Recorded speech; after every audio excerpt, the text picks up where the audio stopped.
I'm CPK Smile. I'm Chaoseum lead singer, and the band started in 2018, but with the first singer Lola Van Lo, and I joined the band in 2019, and well, since that year,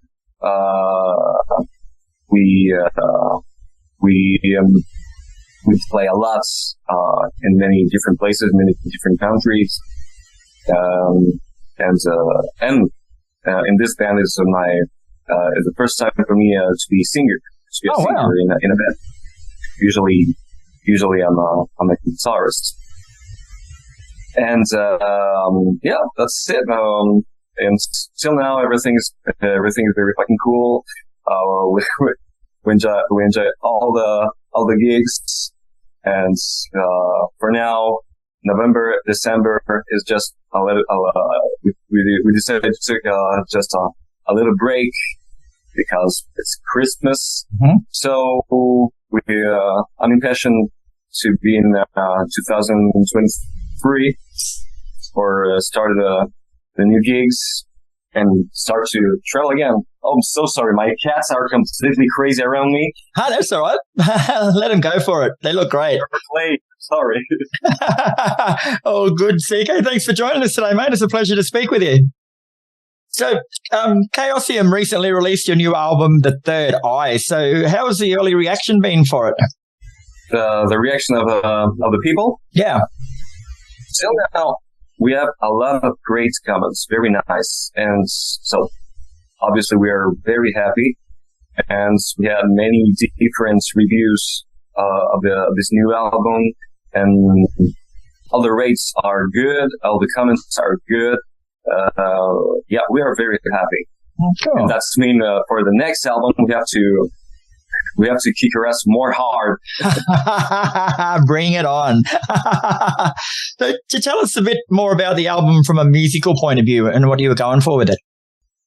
For this album, we tried to be a little bit more dark. So something more, a little bit more dark or more mystic. And that's why this album is called Third Eye, because this album talks a lot about death, but on many ways, many different point of view of death. On one song, I'm talking about killing somebody. Another song, I'm talking about to be a ghost. And another song, I'm talking about my funeral. That's Dance on My Grave. I'm just talking about my funeral, like I want my funeral in the future. Everyone's dancing on my fucking grave. A big party and know something very sad. And yeah, so that was the subject of the album. Mm-hmm. So I know it's very cliche about the subject because death is so metal, but it was more easy to talk about it for this album. For sure. And there's quite a lot of musical influences going on in there, but you guys managed to put a fresh spin on it and make it your own. So how difficult is that to do, like in the new metal genre where it's really popular right now and everyone's doing it? So how hard is it to put your individual spin on the music? Actually, like the guitar player, he always composing music, and on Second Life we had a lot of old new metal influences. For this one, we tried something a little bit more new, more heavy, more loud, and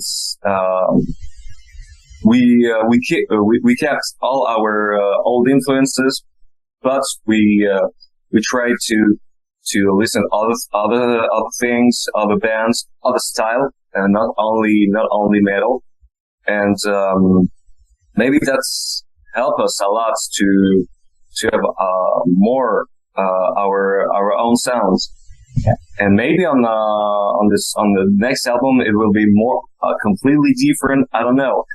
But on this one, yeah, we just decide to be a little bit more aggressive, more dark. Just but for influences, we kept all the old ones, and we tried new things. Yeah. I heard a lot of Peter Gabriel for this song. Wow, that's left field. It's weird. His weird songs, many different weird songs. I was like, oh, that can't be. It's weird. It's very weird. Okay, I like that, and I decided to work with that. Oh, that's cool. And the title track, The Third Eye, it's a mesmerizing 1.5-minute journey like into a swirling Egyptian-style landscape. And it's just completely different to everything else on the album. Like, where did the idea for that come from? It's cool. I wanted something a little bit mystical for the song Fly Away. Like just a small intro for that song. And I was like, okay, and Fly Away, I'm talking about be a ghost. So I wanted something a little bit, mystical. And I tried to mix some Egyptian sounds with old Hebraic sounds. Mm-hmm. And just if you close your eyes, you just see a desert in the nights with a lot of ghosts flying around. And so that's why the small guitar you can hear it on that intro is me playing cello, but like a guitar. Okay. And I decided just to put some Oriental voices, and I enjoyed. Honestly, I enjoyed to do that. It was so fun for me to record that intro, and I don't want it to do something scary, because we did it before on Second Life for the intro of Second Life. So for this time, we decided to do something not creepy but more mystical. Mm-hmm. Very cool. So can we go back to the beginning of Chaoseum? Because I'm sure there's other people like myself out there that are just discovering the band. So you formed in Switzerland back in 2018. So what was the musical climate like that gave birth to the band? And where did you fit in back then? The first,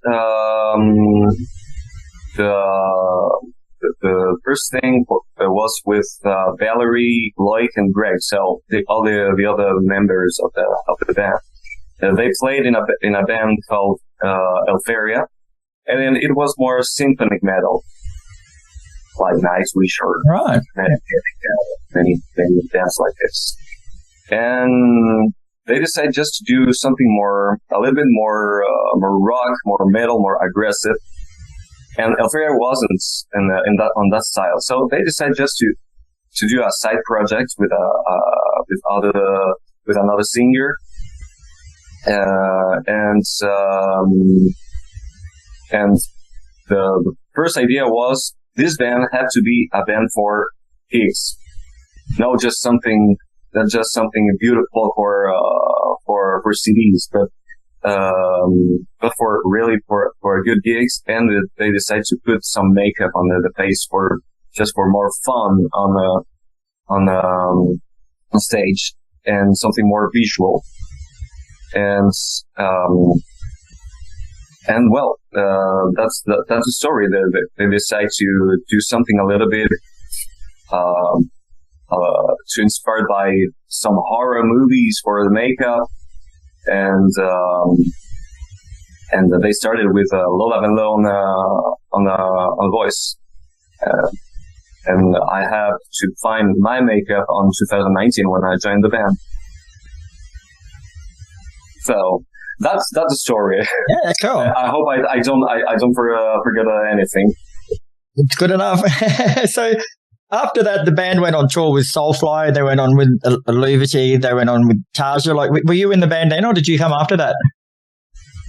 I was I wasn't in the band for the first tour with Soulfly, sadly. Yeah. Sadly, because Soulfly was one of my favorite bands when I was teenager. But with Eluveitie, with Tarja Turunen, with Five Finger Death Punch, Sabaton, Fever 333. I made all the gigs with the band. Yeah, cool. And you mentioned that it's your first time singing for a band. You normally play guitar, so going out on the road with all of those bands on tour, like what did that teach you about singing and being a frontman for a band? Did you take it as a learning experience, sort of thing? It was a challenge. Lloyd asked me to be a singer in the band, and I said, okay, why not? It's not incredible. The story is not incredible, but it was like that. I was just in the phone, and he said, well, okay, because I remember you like a lot some new metal stuff, and I remember sometimes I heard you singing a little bit, and your voice is good for that, and I was like, okay, why not? That's it, and I was in the band. Wow. So, who did you model yourself on vocally? Like, did you take cues off anyone in particular? Did you try and develop your own style? Like, how did it work? The first times I tried to do it just by myself, and it was very, very hard because I don't have any techniques, any advices, nothing.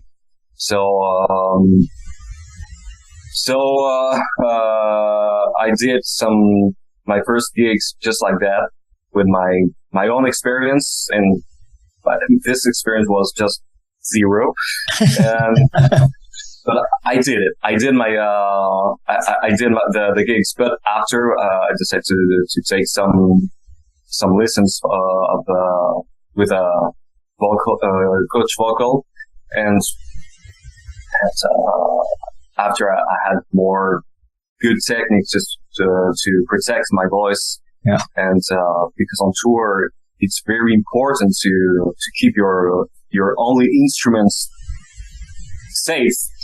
So now I have more. I know more how to keep my voice just in security and just to how to sing on stage and without breaking my voice, and that's it. Yeah, sure. So your first album with the band was Second Life then in 2020. Like, how was that experience for you? Like, coming in, not used to playing guitar, but did you write your own lyrics straight away? Valerie and I, we wrote the lyrics. Mm-hmm. It was an amazing experience because we recorded that album during the lockdown in 2020. And so the only thing that I had to do is just go to the studio. We don't have a real permission to go out. I just driving. I was just go out like this. Okay, no cops. Okay, fuck you. And I took my car, go to the studio, and we record that maybe just in a week. Yeah, wow. And it was very, very fun for me because it was the first time for me to record an album, not playing guitar, but just with just in voice. And I was like, okay, I think I will try to do all what I did with a guitar before, but this time with the voice. Mm-hmm. So I will try to play with my voice, doing some trying to sing good, obviously, but I will try to do some weird things with my voice, because on guitar my biggest influence is Steve Vai. Steve Vai made many weird sounds on his guitar, so I decided to do the same but with my voice, like Mike Patton, Faith No More, or Bobby McFerrin. They are my influence for the voice, because I don't want to just sing good. I want to do many weird things with my voice. So cool. And also during lockdown, you released an acoustic album, Second Skin. Like that's a pretty brave move for a metal band to come out with something. It was a really good album too, by the way. But how did your fans go with it? Did they accept it, or? We had some fans like it a lot, but I think some people don't really like it because some real metalhead don't like acoustic sound. But some people who don't like the band before with metal albums like the bands after the acoustic one. Yeah, I find that now they're buying all the albums, so it was a good thing for us. And reading through your bio before too, it ends with the words "Welcome to the Museum of Chaos," which I'm assuming is where the band name came from, which is awesome. But did you guys make up that phrase yourself, or is it a quote from history? It's awesome. Actually, I don't know actually, because it was the idea of Valerie and Loic, because they decided to do that band, and they wanted just to express something with chaos, because in the chaos you can find some order. Mm-hmm. Yeah, I don't know if it's clear for you, but yeah, no, it is quite clear. I just love the phrase. I was just wondering if it was like a part of your history over there, or if it was made up, because it's a beautiful phrase. The Museum of Chaos. I like it. So when are you guys coming out to Australia, brother? When are you guys coming out to Australia to play for us? Hope. Yeah, no, anything in the works, or? Actually, is in our plan to travel all around the world, and obviously we will come to Australia one day. The only thing is I don't know when, but of course we will. Beautiful, mate. Well, I look forward to catching up and having a beer when you do get here. But in the meantime, CK Smile, thanks very much for joining us. The Third Eye is out now, and if you have not heard of Chaoseum before, have a listen, because they're fucking awesome. Cheers, brother.